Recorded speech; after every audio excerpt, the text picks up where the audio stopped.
Alive. So I want to just showcase my Afrikaans again. Juan dit net zo, Chris. We were saying it beforehand, weren't we? Yeah, definitely, definitely. You I want to mean, listen to it's not bad. I mean, you nailed it, spot on, mate. Cheers, appreciate it. Your accent's a bit more English than I was expecting, to be honest. You've obviously It blended in it well. it's softened a bit. I mean, I've been in the UK now, what, it's 17, 18 years, so Makes it sense, has yeah. softened a bit. But yeah, every now and then, especially after a beer or two, you can hear twang come through. But yeah.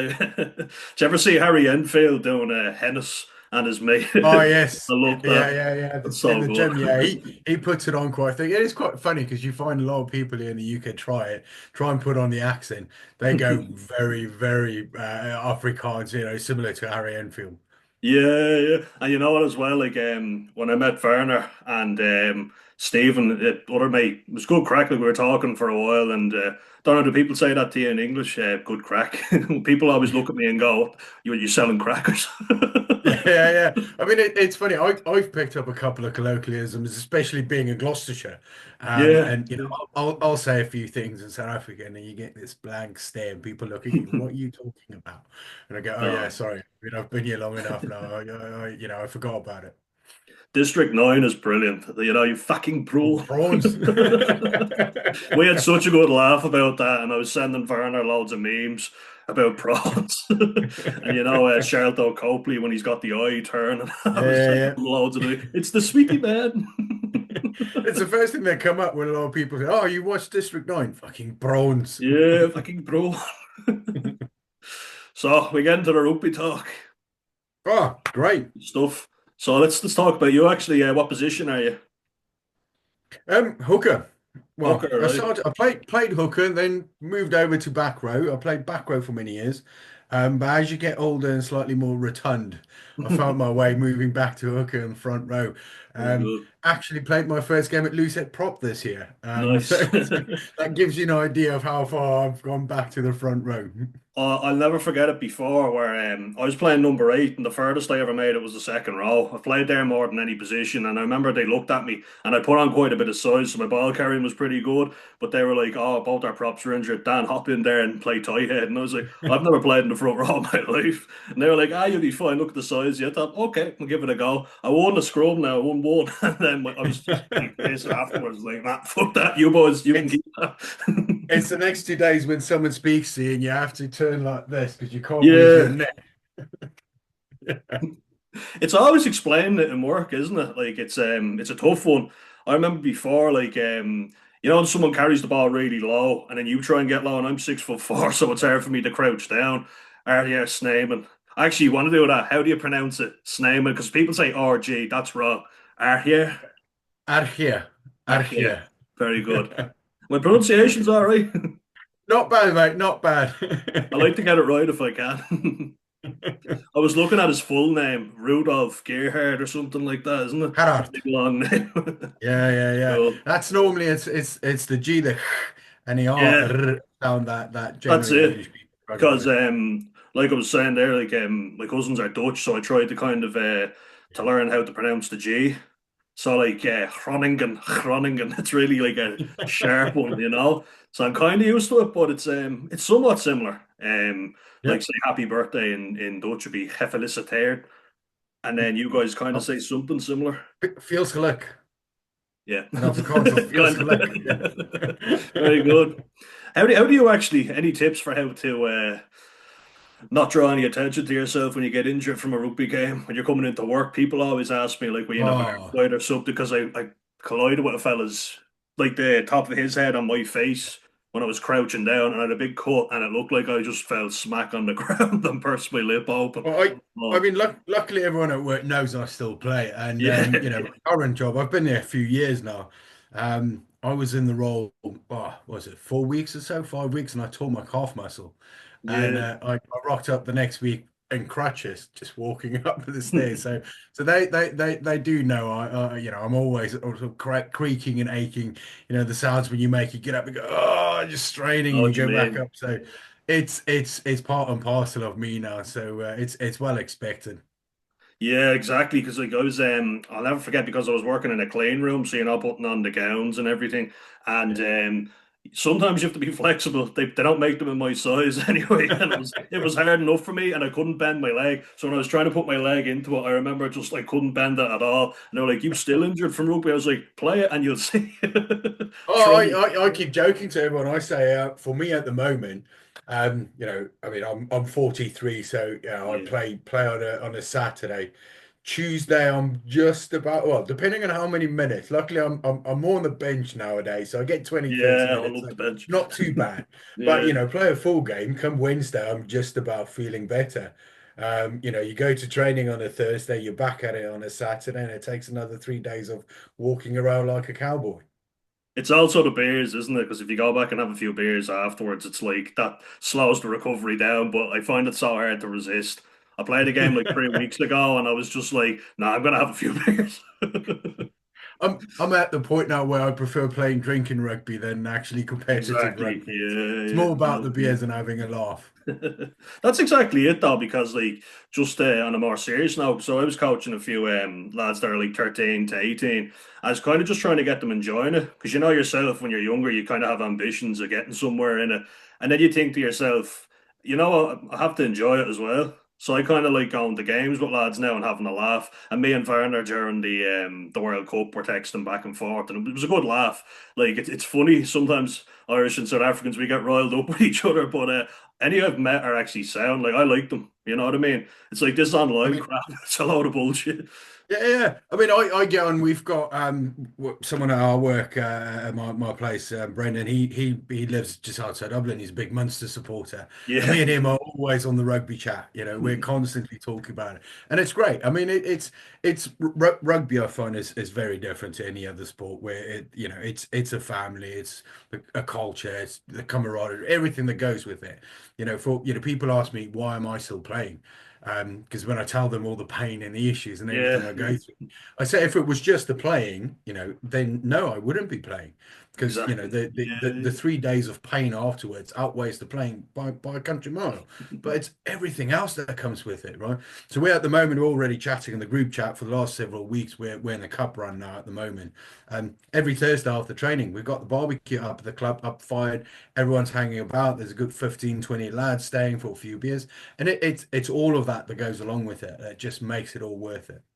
Yeah, completely agree with you. And it's just such a good atmosphere. Like we moved to the southeast of Ireland, so that's where I am now, and like it's a country club. That country club makes it sound posh, but I mean like just a Yeah. country rugby club and the lads know me, you know, so like playing in Dublin, it's a lot more clicky and niche, you know what I mean? So lads know each other. Like Gloucester'd be kind of similar, I'd say, more of a country rugby club and Very, everyone knows very each other. much. Yeah, Very I love much. I mean, that. the amount of rugby clubs in this area is ridiculous. That was one of the first things I noticed when I just came over from South Africa. Um, you know, not many football clubs, big football clubs around you, but if you think rugby clubs, okay, they fall that they're trying getting back, but Worcester, Gloucester, Bath, Yeah, yeah, Exeter's not that far. Community clubs. If you go down to the community game, just a ridiculous amount of clubs around here which is amazing, the amount of people who are still playing. Because if I was still in South Africa, brutally honest, I would not be playing rugby. Because the general, the culture in South Africa is you play schoolboy rugby. If you're really good, you go that next level yeah. up. Yeah. If you don't make the next level, you just stop playing. Right? It's just, that's it. We're here. I mean, I've played games against guys in their 60s, and I go, everyone just keeps playing. There's a spot on a place for everyone. Yeah, it's something I've spoken about with a few South African lads that I've met, and I coach with a fella. He's half Irish, and we joke about him not being Afrikaans. Yeah. Was it salt dick? Is that what they called him? That's what it translates to. Soapville, yeah, yeah, salt dick, Yeah, mate. Yeah, one it's foot on funny. Britain and 1 foot in Africa, mate, and his cock in the water. Yeah. We were talking about Craven Week, so that's like the big one where everyone gets seen, isn't it? Schools. Mad. Yeah, I mean, it's just absolutely ridiculous. I mean, I remember growing up, the local derby and the two high schools in the town. I mean, and it was not nothing compared to the really big rugby schools across the country. But you'd have a couple of thousand people turn up on the day when they were playing each other. It was a whole event, like 7:30 in the morning, early morning, 8 o'clock. The under 14s kicked off, followed by the under 15s, the 16s, third team, second team. It's just so ingrained in the culture there.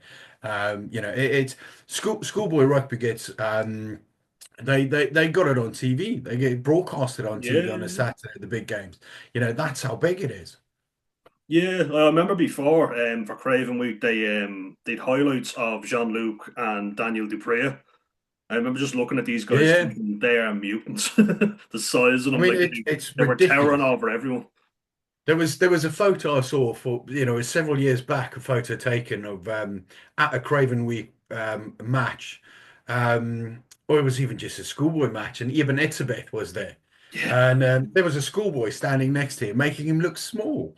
And I mean, you go like, this is the size of some of these blokes. It's ridiculous. crazy. Yeah. Yeah, no, it's mental. And then obviously with the South African teams coming into the URC, what are your thoughts on that? Oh, it's been really interesting. I mean, it's a Yeah. new competition. I think the URC at the moment is just about, people are getting, they're interested in it. What's it now, 4 years or so we've been in it. Yeah. And it took a while because it's very different. I think the year after we joined the URC was it 21-22 we joined the Champions Cup.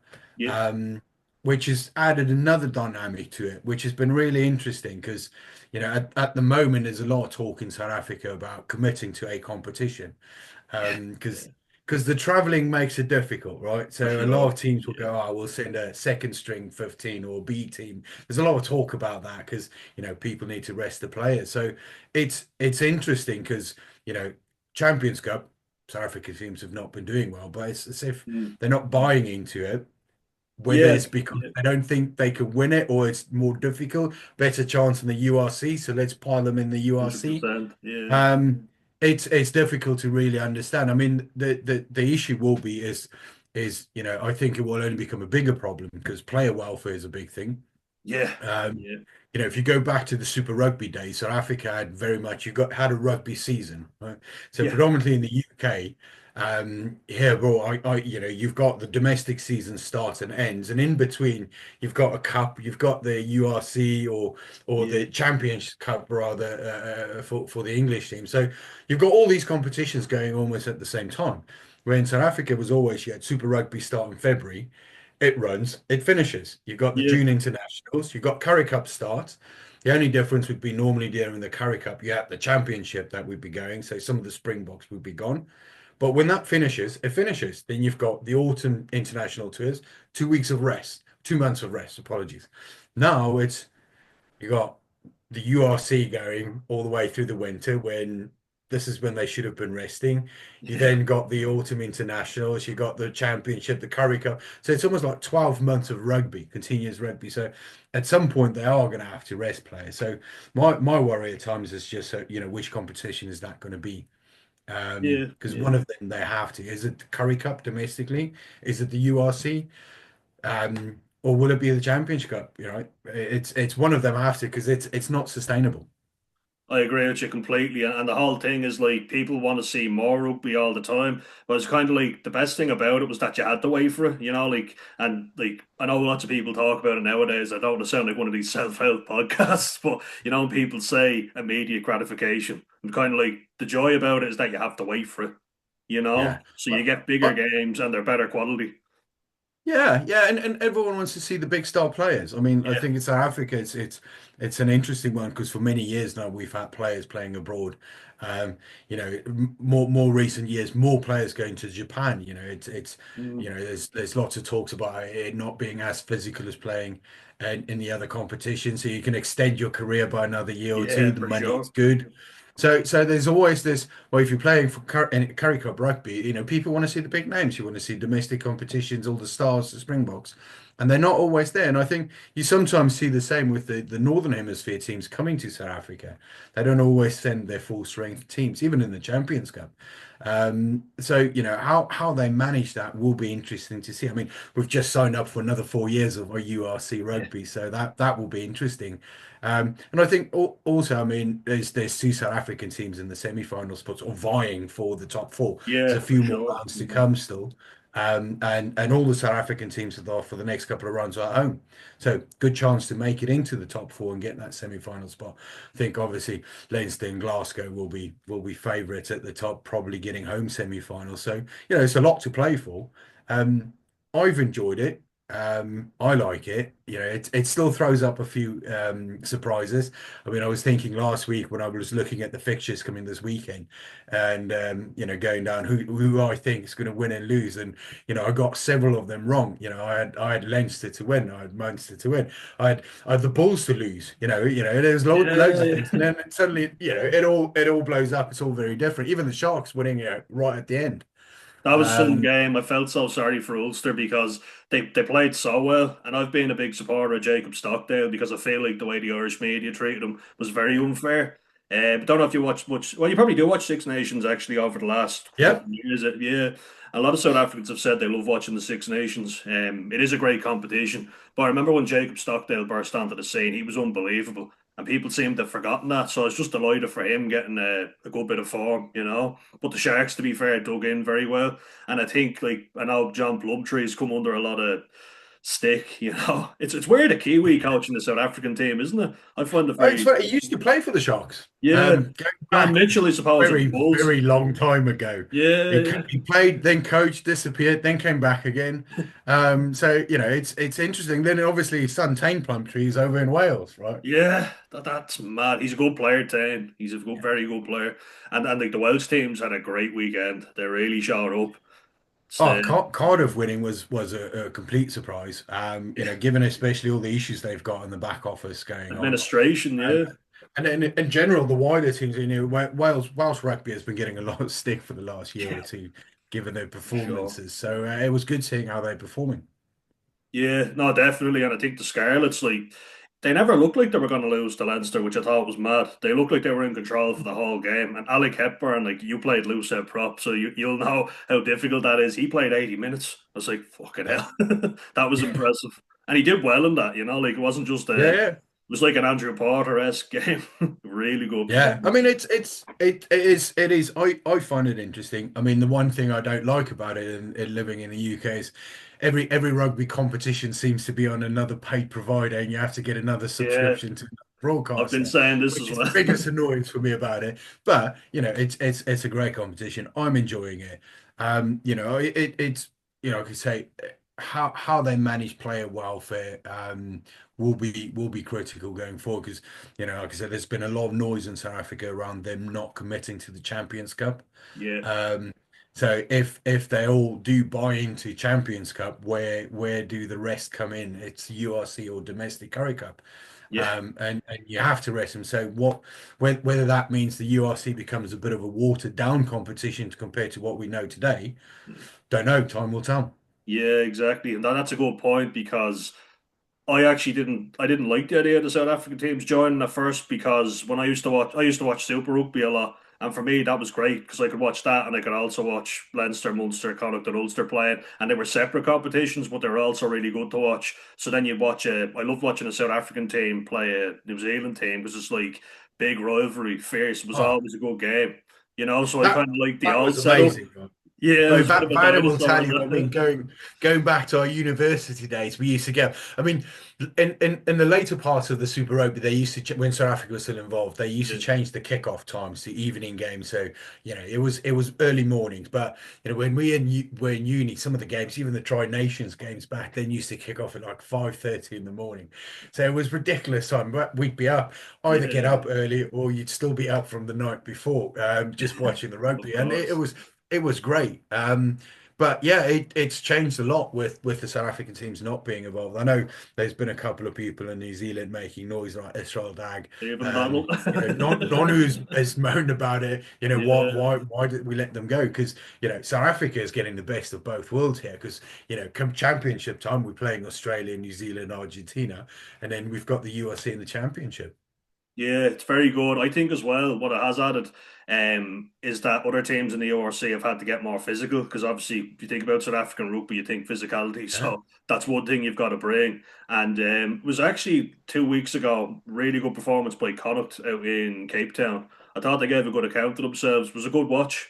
I was expecting the Stormers to thrash them, but it was a really close game. So it's obvious that the teams have actually fronted up. Like when you look at the Bulls, they have a very big pack, and Vilco Low is obviously a machine. It's very hard to Oh compete yeah. at scrum time, but you've got to improve. Do you know what I mean? So that kind of raises your standard.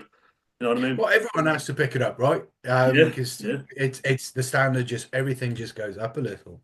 yeah, So I think at the moment it is quite interesting with the URC because obviously the one country that seems to be left out in the URC at the moment is England.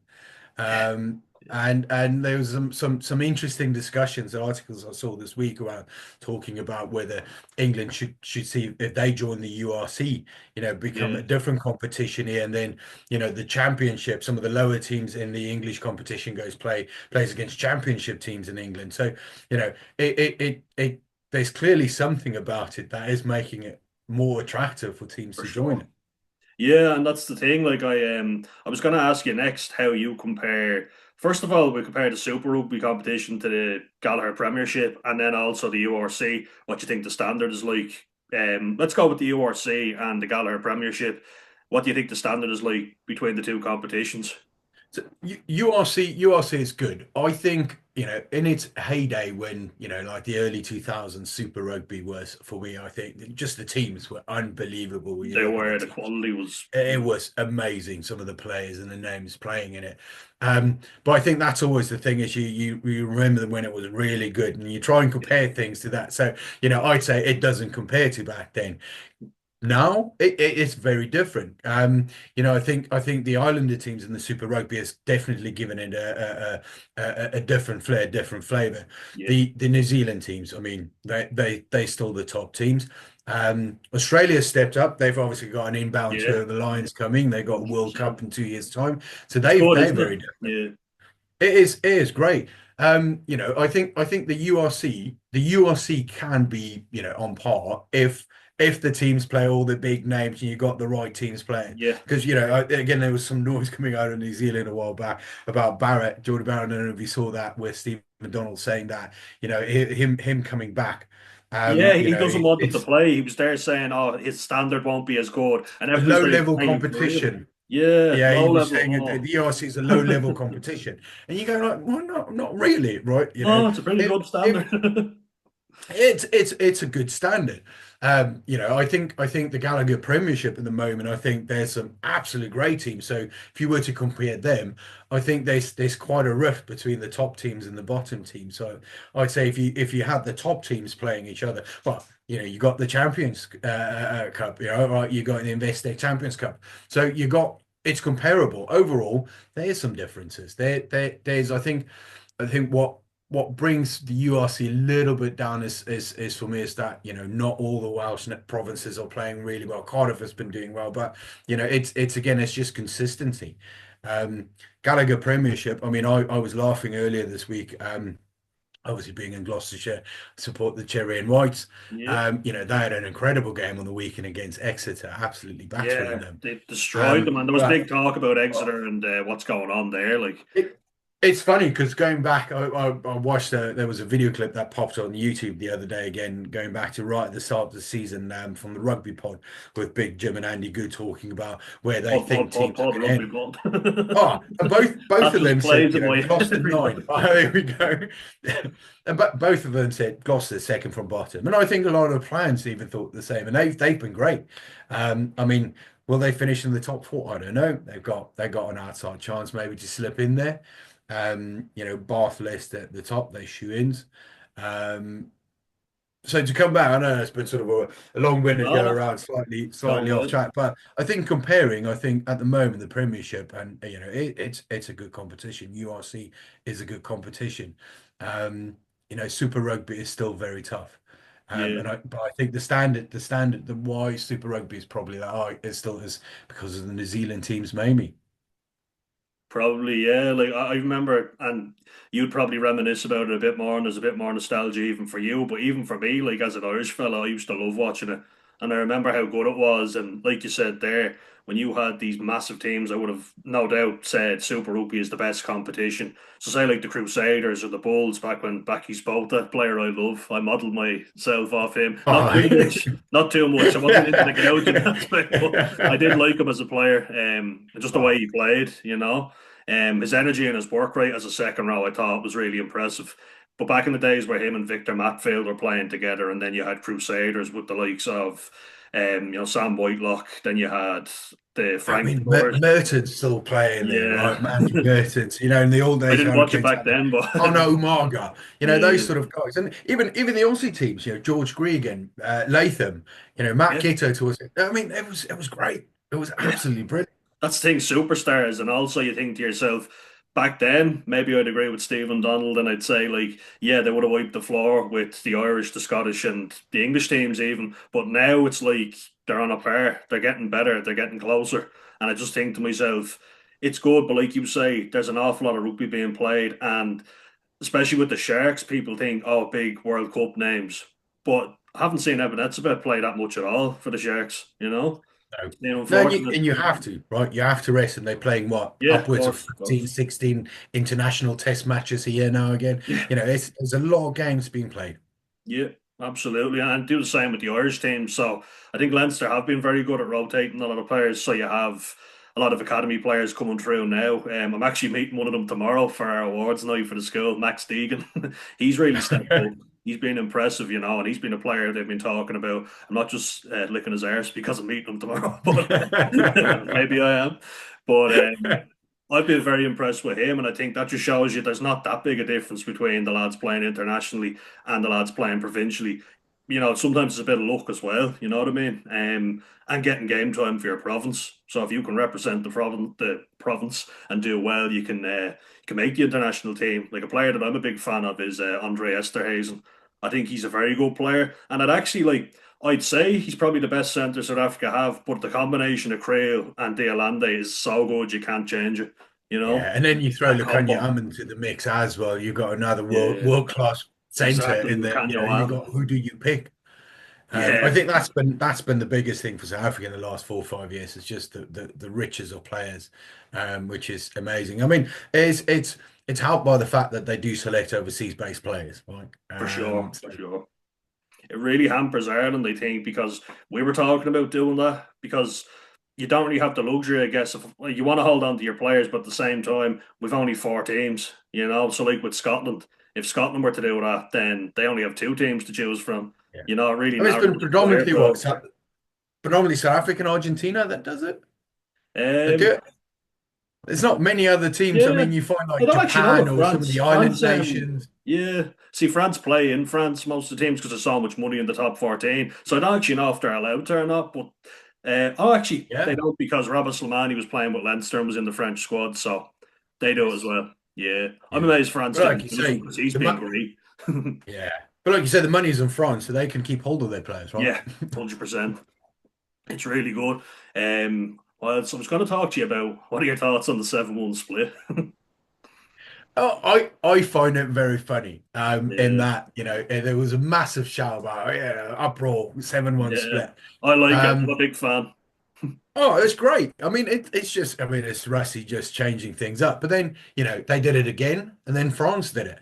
Yeah, Um, and then there's been again another uproar about it, and World Rugby's come back and said they Matt don't see Williams. any problem with it. Yeah, it's anyone who doesn't have that sort of level of big players who's been moaning about it, but Yeah, it's fine. I mean, there's obviously talks about changing the way people use their subs. There's all sorts of things going on, about whether you bring them on when you can or when you want to, or is it just only when there's an injury? So that yeah, everyone's constantly looking at changing, and the people will find ways around it. But I love it. I mean, how interesting, because the first thing I was thinking about, a backs player get injured. Okay, you've got one backup. What happens when the second player gets injured? Who now you have to play a forward out on the backs. yeah. Um, so I was sort of silently hoping that that might happen just to see what it would look like. Stick And some flanker or someone out on the wing or inside centre and get them crash ball running. So I don't mind it. I don't mind it. I think it keeps things interesting. Yeah, for sure. And like an example was France against Ireland. And I feel like France adapted to it. They lost Dupont, like they lost Antoine Dupont, the best player in world rugby, and then they also like they lost another back, so they had to put Oscar Jegu into 13. He did brilliantly. He was really good. He just Yeah. crashed it up route one, and I thought it worked brilliantly for France. As a coach, like I'm coaching young lads, but I'd like to go 6-2. I kind of think like 7-1, maybe a bit risky, but 6-2 I'm a big fan because having played in the top five, I think you'll understand as well. Nowadays you go through an awful lot of work. Like you get through an awful lot. So we have to remember as well, like I was watching the 2007 World Cup and you only had one prop replacement. So like imagine that. That's a recipe for disaster. So I think people need to appreciate how much work the top five go through, and then you have one back row replacement too. I think it's fair because if your top five go through a mountain of work, they can do it and then they get a breather. Yeah. I've no problem with it. If you've got the size to do it, fair enough, and it makes it more interesting. Because if you've got a massive pack, and me and my brother both, we both play in the pack, so we're like, we want to see more big boys. That's what we Yeah, want. I mean, it makes it. I mean, this has always been the thing about rugby, right? It's a game for all sizes, Yeah, yeah, right? And we played on the weekend, and our nine is absolute. I mean, there's hardly anything to him. Dump tackled the opposition hooker, who was probably 2, 3 times his size, right? yeah, And rugby is a game about physicality, strong, fast, and that. But it's as much about technique, right? of course. And this is the great thing. It literally it caters for everyone, from the biggest to the smallest. There's a space and a position for everyone. So, I'd like them to keep going with it and let teams experiment with it. Yeah, for sure. And like you were saying there, and we gave the example of France, it can disadvantage the team who use it as well. So it's not as if there's no risk to it. High risk, high High reward risk. is what they keep saying. I Yeah. find it interesting you were saying about different shapes and sizes. I remember as well different techniques. So I went across to play rugby league for a bit, and like you're taught from yay high. I don't know if you can see the Yeah. screen, but small kid, and you're taught to tackle cheek to cheek, low and shoulder into the arse basically. And then when you get to rugby league, it's all chest, so it's up front tackles, and Stopping the offload, right? Just hitting yeah, hard where exactly, we just hit always rail and rattle. chop tackle, right? Yeah, Yeah. but it works because you see a lot of teams now, and Sean Edwards being such a great defence coach, it's kind of like he's a rugby league background. Because the one thing I noticed with rugby league that really pissed me off when I went back to Union was how lads shoot out of the line at different speeds. Yeah. So you've got a disjointed defence. Whereas you see how good South Africa are, and they've had John Mitchell come in, and you've got the likes of Sean Edwards, of course, who's highly sought after. Everybody wants Sean Edwards. It's all about coming up as a unit and hitting together because it is a team sport at the end of the day. Yeah. If you want to fly up, that's great. But doing it as a team, right? Don't Yeah, go yeah, ones and twos because otherwise you start creating gaps all over the place. 100%. And like I think the first game for South Africa in the World Cup against Scotland was a good example. So Finn Russell and obviously can be absolutely magical on his day, but can also throw a lot of howlers. And I think that's the argument I have with a lot of people. But you saw with South Africa shutting him down that Scotland couldn't function. So how effective that defense is, you know? Yeah, just put him under pressure. I mean, that's been an interesting one because if you look at the Gallagher Premiership at the moment, excuse me, the top teams: Bath, Finn Russell, Leicester, Andre Pollard. Yeah. Um, you got Sale over there, George Ford. They all got really good teams. So if you can pressure them, it's great. But you have to do it as a line. Everyone has to come up. Yeah, exactly. And also, like, there's always a kicker to that. So if you come up high line, everything space, chip it in behind. It's all about. That's what I love about rugby more than anything is tactics. Like I could sit there and watch hours of analysis, whereas my family are like put on the fucking game, put on, and I'm like, no, no, no, I want to see how they think the opposition is gonna win. And What it's what constantly do you best? changing. Yeah, It's constantly changing. I mean, I saw a exactly. view clip today. I saw it on social media about Paul Roos school, South Africa. I don't know Yeah, if you saw that, where they did a line out move where the ball came out. They had sort of first part hit up, And then the ball came out into the midfield, and they had two guys lifting someone as if they're jumping in a lineup in the middle of the field. Catches the ball, goes down, they form a maul, and they start mauling. And I'm like, absolutely Gotta random. check that out. That sounds deadly. I really need to check that I'll one out. send you a link to it, but it's Please. just like absolutely bonkers. Very And nice. that's what I like. It's constantly changing. Things are evolving. It's not standing. So I know people are always saying, "Oh, we need to change the rules and the laws and competitions," and you don't have to always because teams will No. find a way to evolve and change their style of play. That's the thing, though. The rules, they're changing too much now. Like, especially as forwards, I think we understand the rucks. How do you clear out a ruck legally these days? You know what I mean? Because if you go in and you make slight head contact, everyone's screaming for a penalty. You're not allowed croc roll. I understand it's dangerous. What I used to do was get under the torso. So, when someone grabs the leg, it's kind of like, yeah, I Yeah. understand putting pressure on the leg is dangerous. But it's kind of like, how do you do it legally nowadays? You know? It's when a season or two ago they wanted to change the laws around the community game in England around where you tackle, what's deemed a high tackle, and it was like anything above the sternum at one point they Yeah, said, yeah. and it was like absolute man. I can't bend down that far, let alone try and tackle someone around 100%. the I know ankles. how you But feel. yeah, so yeah, at times the administrators do like to mess things up. Sometimes not for the better, but I think the game is just constantly changing, which is great. For sure. And then what about the Lion Store? You looking forward to it? That's going to be interesting. I am really looking forward to it. I think Same. it's the Lions tour to lose. I mean, I don't think there's any doubt about it. Australia will put up a fight.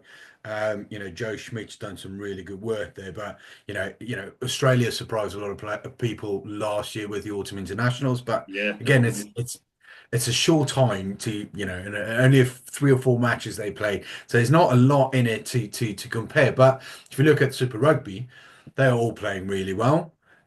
There's a World Cup coming in 2 years in Australia, so that bodes well. So there's a lot of interest around the tour. So it's going to be good. I think it's going to be good.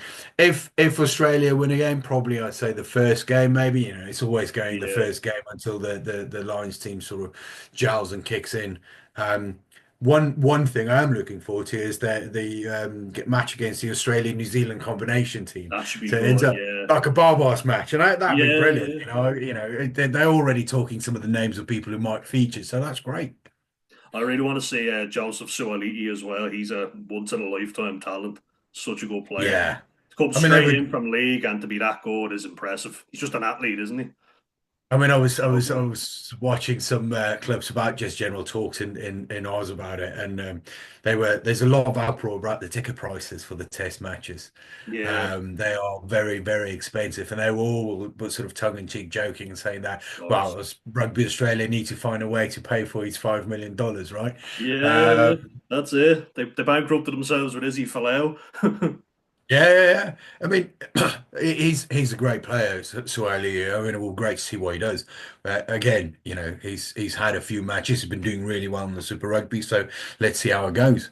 Um, 100%. you know, what team the Lions put out is funny because there's all sorts of debates about who should be playing, who should not be playing, and I think you just have to look at predominantly probably. Irish players, there's some Scotland backline players in there, England back rows. I mean, Wales will probably be unfortunately not many are there, but you'd say Jack Morgan needs to be there. He's been Great he's been player. having a great play. Thomas Williams has been playing really well. He's been one of the big impact players for Gloucester. Why their season's been going so well.